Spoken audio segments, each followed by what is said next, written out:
Atos dos Apóstolos,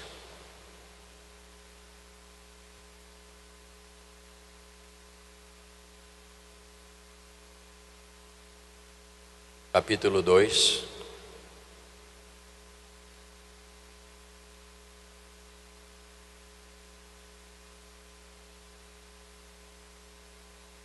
verso 37 a 41.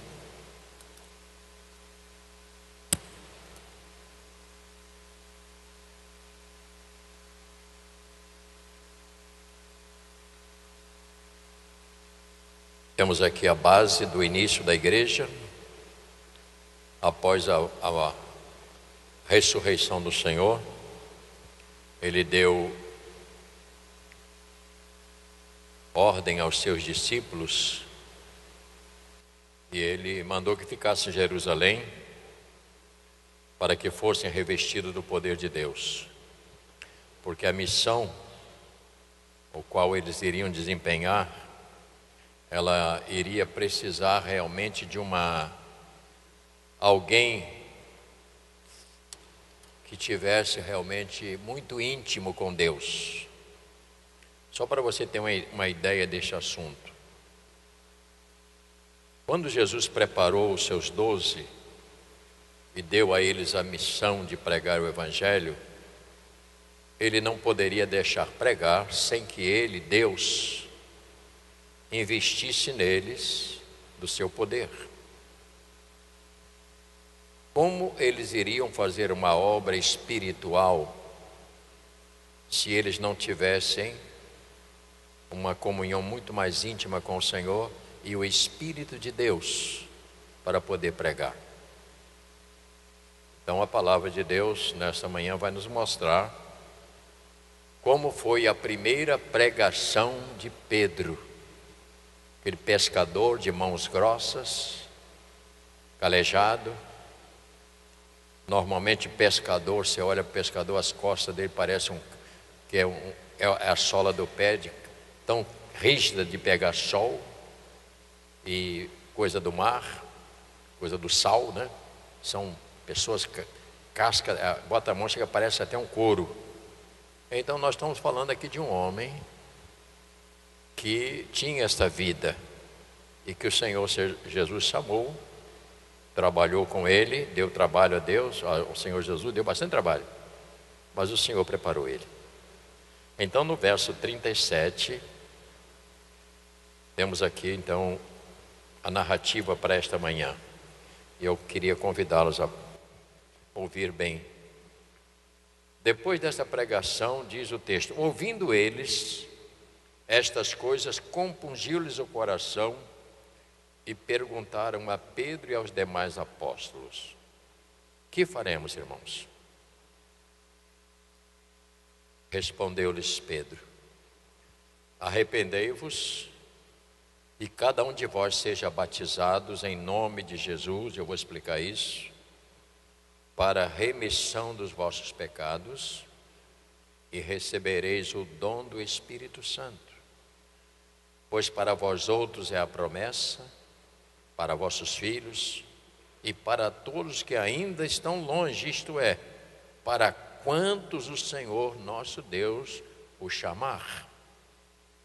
Com muitas outras palavras deu testemunho e exortava-os, dizendo: salvai-vos desta geração perversa. Então os que eles aceitaram a palavra, foram batizados, havendo um acréscimo naquele dia de quase 3.000 pessoas. Senhor, obrigado pela palavra do Senhor.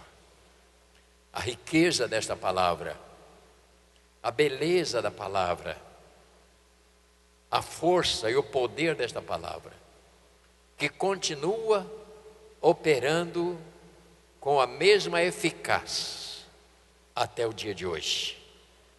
E assim será até a consumação, quando o Senhor vier e levar a igreja, e aí terminamos o Evangelho aqui, Senhor. Obrigado, Senhor, pelos irmãos, por aqueles que vão ouvir a palavra, por aqueles que já sabem esse texto de cor e salteado, mas que ele seja capaz de olhar com mais carinho esse texto, para observar os detalhes dos quais nós iremos falar. Oramos em nome de Jesus. Amém.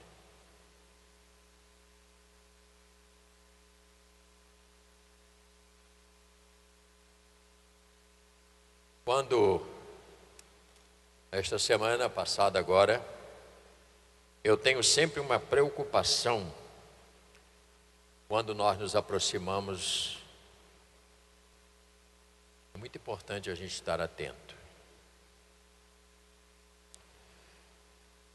Quando eu estava me preparando, eu sempre fico preocupado no dia da ceia, porque eu não quero chegar aqui para repetir um ritual. Posso fazer isto. Eu creio sobre que há um poder sobre esses elementos, embora seja pão e suco de uva, mas existe um poder,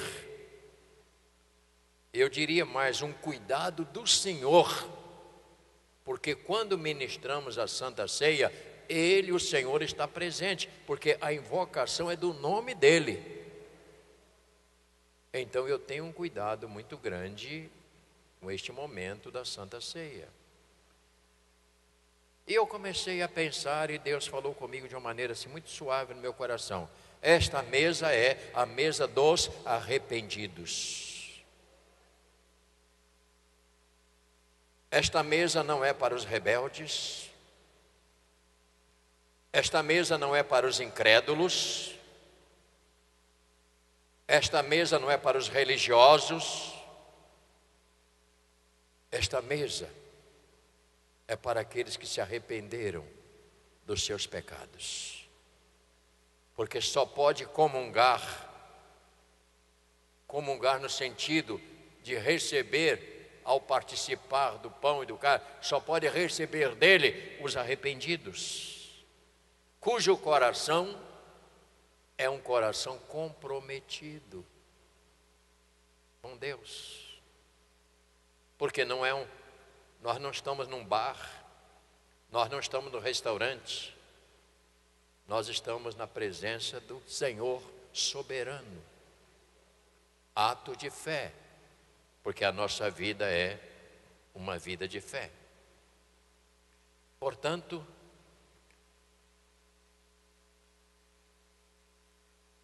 eu tenho muito temor ao pensar sobre estes aspectos.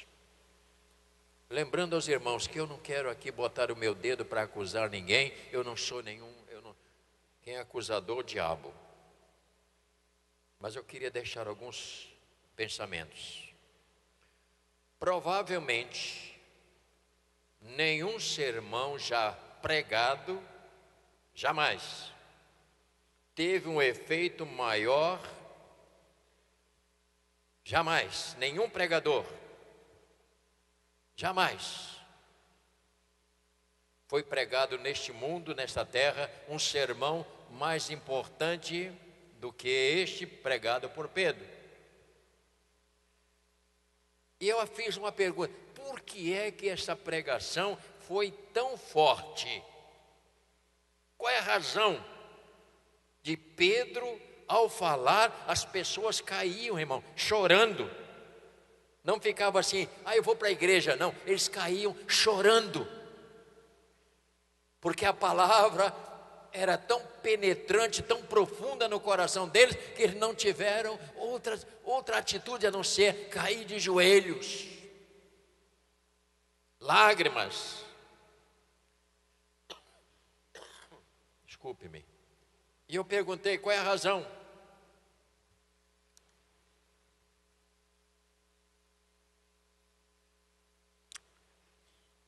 A razão é óbvia. Pedro e os demais apóstolos estavam acesos. Eles foram batizados no Espírito Santo. Deus os encheu de um poder, o qual as suas palavras, ao falarem, eram palavras que saíam fogo da boca. para tocar nos corações, para tocar nas pessoas insensíveis, tocar nos religiosos que queriam manter uma capa para dizer que pertencia a uma religião. E eu fiquei, Senhor, isto é extraordinário. Mas isto também me veio à cabeça, irmãos, algumas coisas, e me compromete. Porque nós, como pastores, nós não somos profissionais do ramo. Eu não posso chegar aqui como um profissional. Se Deus não encher a minha cabeça, o meu coração, do poder e da graça dEle, nada vai acontecer, porque a graça é dEle. E eu não sou um boneco, eu sou um servo, que procuro ouvir, ainda dentro de meus limites, que eu entendo, mas eu procuro ser honesto naquilo que eu falo. Porque eu não estou aqui para brincar com você, porque você não é para mim objeto de brincadeira. Nós somos pessoas que estamos servindo a Deus. Isto me trouxe muito temor, irmãos. Porque não adianta pregar se não tiver a unção e a graça do Senhor. O Senhor me deu, portanto, esta palavra sobre a mesa, a ceia, algo tão importante, algo tão sublime. E eu fiquei com esta palavra no meu coração. A mesa é para os arrependidos, é para aqueles que romperam com o mundo e só podem receber através dos elementos aqueles que estiverem comprometidos realmente. Do contrário, não acontece nada. Porque não é comer um pedacinho de pão, nem beber um bocadinho de vinho que você vai sair daqui. É diferente. Isso não é para isto. Não é para você sair daqui todo. Não, eu recebi os elementos, acertou. Aleluia. Isso não é para faniquito. Isso é para a consciência. Eu tenho que examinar. Eu realmente passei pelo processo do arrependimento? Eu passei por esta porta estreita? Esta é uma coisa que nós começamos a pensar. Ele diz a primeira palavra: eles compungiram o coração. E esta palavra compungir o coração, eu estive lendo alguns assuntos sobre isto, é um verbo muito forte, que fala sobre, é o ato de perfurar, apertar, ferir. Esse é o sentido desta palavra. Compungir o coração está no sentido, eles foram tocados profundamente no coração. A palavra feriu o seu interior. E eles não tiveram outra atitude a não ser se curvar e se arrepender, porque foi tocado profundamente. Então esse compungir o coração, eles não ficaram emocionados. Emoção não salva ninguém. Estou muito emocionado na igreja, estou todo arrepiado. Aqui não é lugar de arrepio. Aqui é lugar de ter uma mente consciente da nossa responsabilidade como homem e mulher de Deus. Arrepio não funciona desta maneira. Portanto, esta obra foi do Espírito Santo revelar. O Espírito Santo, quando eles ouviram esta palavra, o Espírito Santo revelou dizendo: se vocês não se arrependerem, não confessar o vosso pecado, vocês vão ser destruídos por toda a eternidade. Que é o mesmo processo até o dia de hoje. Isso é muito sério, queridos irmãos. Isso levou a uma pergunta que faremos: arrepender-se. O que é arrependimento? É o resultado de quem ouve. Só pode arrepender-se quem ouve, não é quem escuta. Porque esse aparelho aqui é só para escutar. Quem tem a orelha grande ouve mais. Quem tem a orelha pequena ouve menos. E quem tem a orelha pequena morre mais cedo.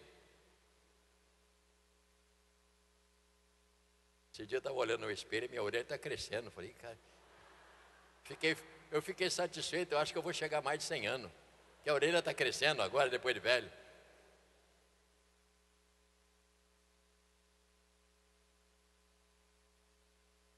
João capítulo 16.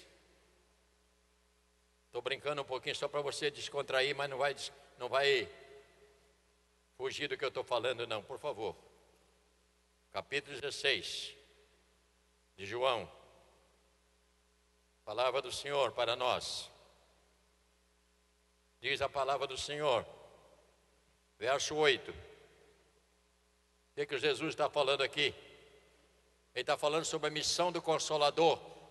Eu não posso viver dentro deste mundo se não for pelo Espírito de Deus. Quem vai me consolar nas horas das tribulações que acontecem na minha vida? Quem vai fazer isso? Não há ninguém que tenha a palavra. E o verso 8 diz a palavra: quando ele vier, o que é que ele vai fazer?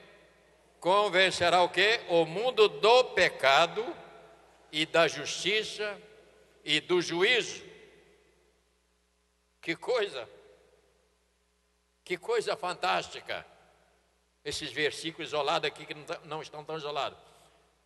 Versículo 8: quando ele vier, convencerá o mundo do pecado. O mundo está falando da humanidade, da justiça de Deus e do juízo. Do pecado porque não crê em mim.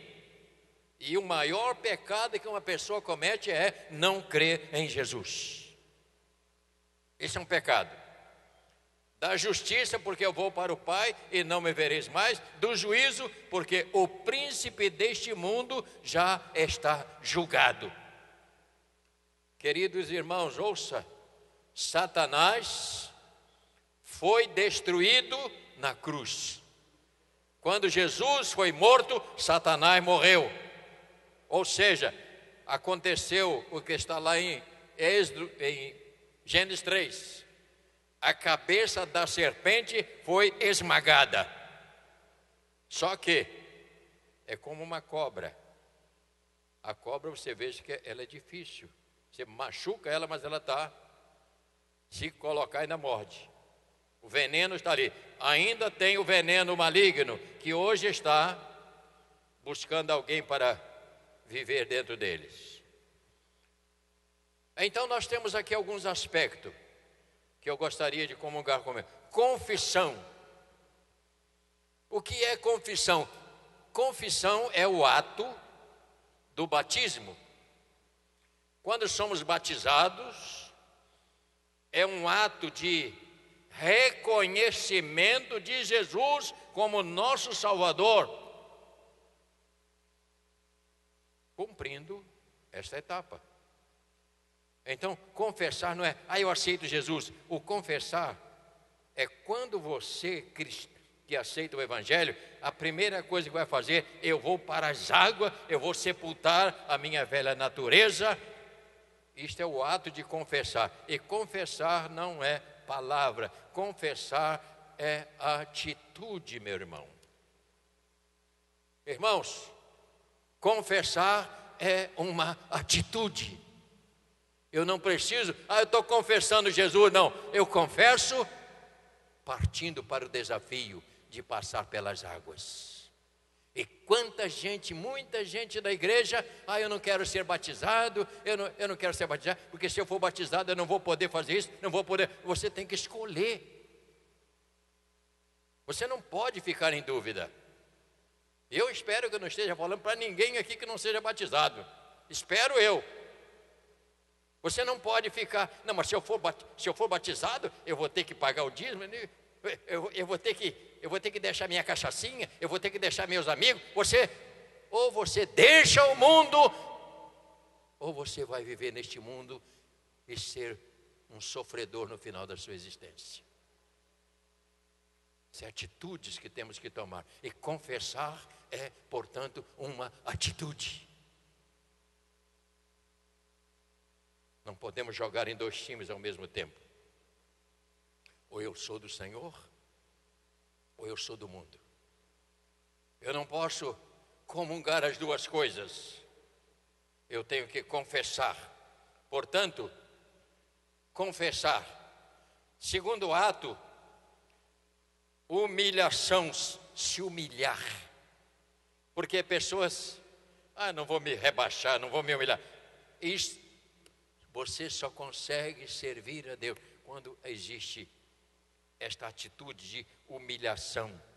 Deixar o nosso pedestal, reconhecer o nosso estado, miséria, de pecado. Portanto, eu tenho que me curvar, eu tenho que me humilhar. Eles dobraram os joelhos chorando e disseram: pregador, e agora? O que é que eu tenho que fazer? Porque eu não aguento, eu estou tocado pela palavra, eu fui tocado, o meu íntimo está queimando, o que eu faço? Pedro disse: eu tenho a solução. Arrepender, humilhar e ser sepultada a velha natureza. São atitudes que nós temos que tomar. Eu sempre digo aqui, pessoas que não tomam atitude, elas vão viver a vida inteira infeliz. Porque a nossa vida é o resultado das nossas atitudes, das nossas escolhas, daquilo que queremos. Não existe diferença. Portanto, o outro ato, porque eu só sou perdoado após arrependimento, confissão, humilhação. Então é ali que eu vou ter os meus pecados perdoados. Por quê? Porque eu me rendi ao Senhor, eu me curvei, me quebrantei, e Ele disse para mim: agora eu te aceito como meu servo. Aí você recebe o que é importante: perdão dos seus pecados. Não trate pecado como uma brincadeira, porque pecado não é uma brincadeira. Perdoados, passou pelas águas, confessando Jesus.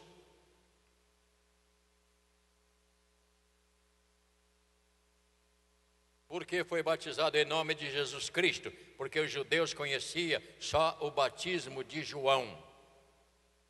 E eles disseram: vocês precisam ser batizados em nome de Jesus. Foi por isso que está dizendo ali, batizado em nome de Jesus. Porque nós batizamos em nome do Pai, do Filho e do Espírito Santo. Aí, esse é o nosso trabalho. Mas ele disse: vocês não, tem que ser batizados em nome de Jesus. Porque Ele é o Salvador. Porque eles só conheciam o batismo de João. Era um batismo de arrependimento, batizavam, mas quando saíam dali, começavam a praticar as mesmas coisas que faziam antes. Você sabia que tem uma grande quantidade de judeus que são espíritas? Espíritas, praticantes, vão à sinagoga, mas são espíritas. Você sabia que tem muitos cristãos, inclusive muitos pastores, que são maçons? Há pouco tempo morreu um dos grandes pastores, não vou citar o nome por respeito, mas muito conhecido no meio evangélico. E eu conheci pessoalmente e ouvi palestra desse homem na minha juventude. E eu estava fazendo um sepultamento no Jardim da Saudade, e lá estava acontecendo o sepultamento desse grande pastor. E depois de muita gente falar, muito testemunho, agora teve uma cerimônia maçônica, porque ele fazia parte da maçonaria. Você não sabe o que significa ser maçom? Se a pessoa soubesse o que é ser maçom, ele nunca entraria nisto. Não pensa você que aquilo é... Não, aquilo é uma sociedade para ajudar. Sai dessa, Maria. Aquilo ali tem comprometimento com sangue, juramentos, e desgraça a vida da pessoa para sempre, infelizmente. E eu fico triste com essas coisas.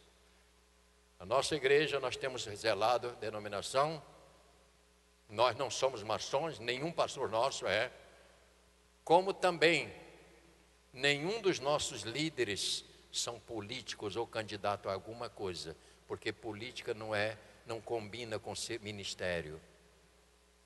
Ou eu sou pastor ou eu sou deputado. Quantos queriam ser igualzinho o Cunha? Levante a mão.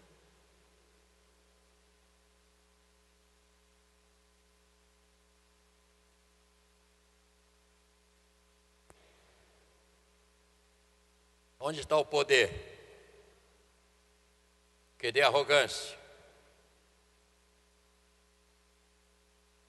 Queridos irmãos, nós somos cristãos e pessoas cristãs não se envolvem com essas coisas que são perturbadoras, que rouba a nossa consciência, rouba muitas vezes o nosso caráter, porque somos corrompidos se entrarmos para estes ambientes. Arrependei-vos, perdão do pecado.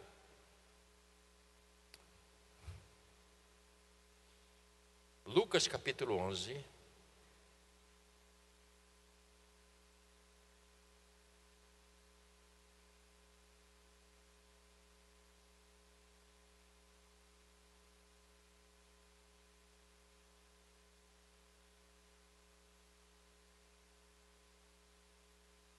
Lucas capítulo, não é 11, é 15, verso 11. Capítulo 15. Aqui temos a parábola do filho pródigo.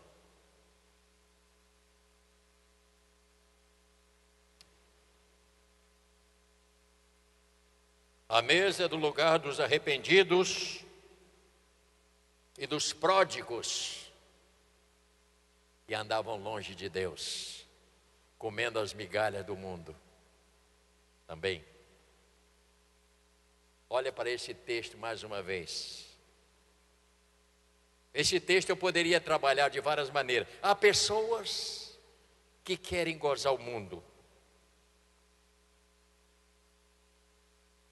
Eu quero desfrutar, gastar minha vida. Tivemos um caso, infelizmente, há um tempo passado, de uma pessoa que se converteu ao Evangelho, mas depois ela não quis mais saber do Evangelho e falou assim: eu vou para o mundo porque eu quero gozar a vida. Eu sei que eu vou para o inferno, mas eu não estou nem pensando mais no inferno, eu quero é gozar a vida. E ela abandonou o Evangelho para viver lá fora, uma vida errada. Porque gozar a vida para muita gente é viver uma vida torta. Gozar a vida é viver vida errada. Mas por quê? Porque é o prazer da carne. A carne é prazerosa, dá essas coisas. E ele diz: eu não quero saber disso, eu sei que eu vou para o inferno, eu tenho consciência, porque eu conheço o Evangelho, eu sei que eu estou indo para a mão do diabo, mas não tem problema. Fez uma escolha. Fez uma escolha.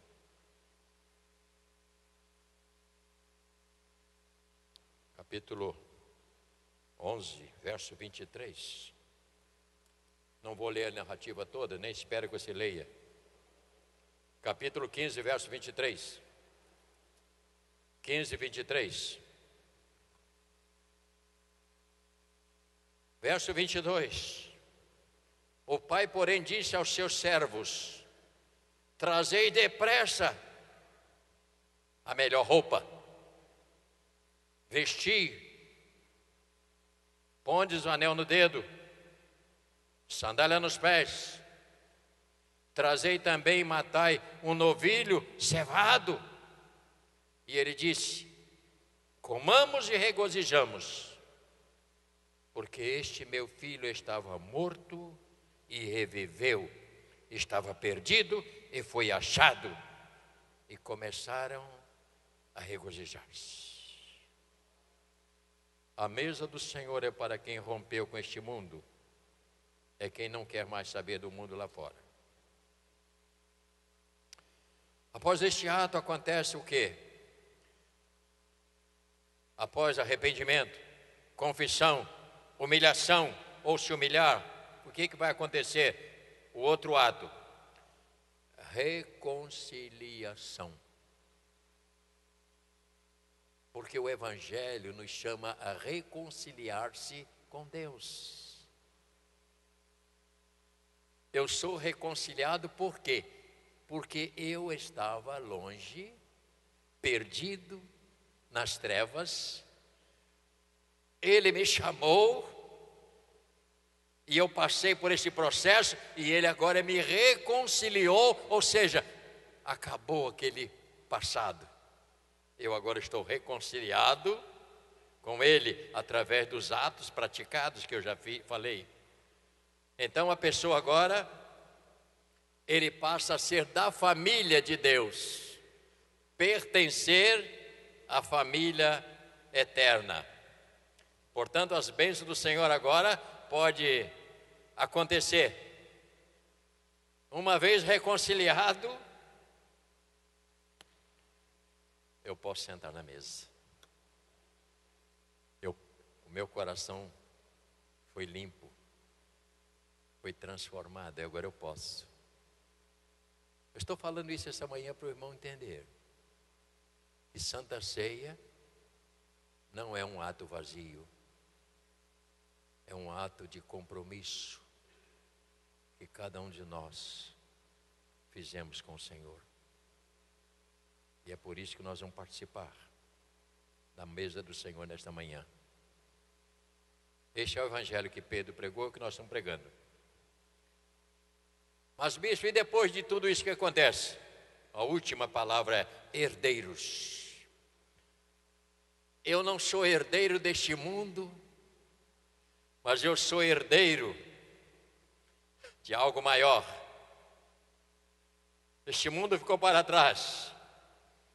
Eu agora tenho uma herança eterna. Faço parte da turma que vai gozar a eternidade com o Pai da glória. Estarei com Ele para todo sempre. E este mundo acabou. Porque onde está o teu tesouro? Onde está o teu tesouro? Então é um momento para você pensar. Onde está o seu coração? Se o seu coração está em coisas passageiras, meus pêsames. Vamos curvar a nossa cabeça. Vamos se preparar para a ceia. Nossos músicos. Querido Pai, é um texto que todos conhecem. Já leram, mas muitas vezes. Mas creio que muitos não pararam para pensar sobre estes atos que era de se arrepender, confessar, se humilhar para receber transformação. Que esta palavra nesta manhã fique profundamente no coração da tua igreja, do teu rebanho. E se nesta manhã temos pessoas aqui que ainda estão distantes. Eu creio, Pai, que é o momento de fazer como aquele filho pródigo. Dizer: voltar-me-ei para o meu pai. E lhes direi: Pai, eu pequei contra o céu, a terra, pequei contra o Senhor. Eu já não quero nem que o Senhor me chame como filho mais. Mas o pai não podia fazer outra coisa que não fosse abraçar, colocar mesa, sandália nos pés. E eu creio que o Senhor está aqui esta manhã para fazer isso com pessoas que estão aqui, que sinceramente querem romper com este mundo, querem partir para este desafio de uma vida regenerada com o Senhor. Que a mesa do Senhor esta manhã esteja aberta para Ele, como está. Abençoa, portanto, a todos nós que vamos participar da comunhão da ceia, em nome de Jesus.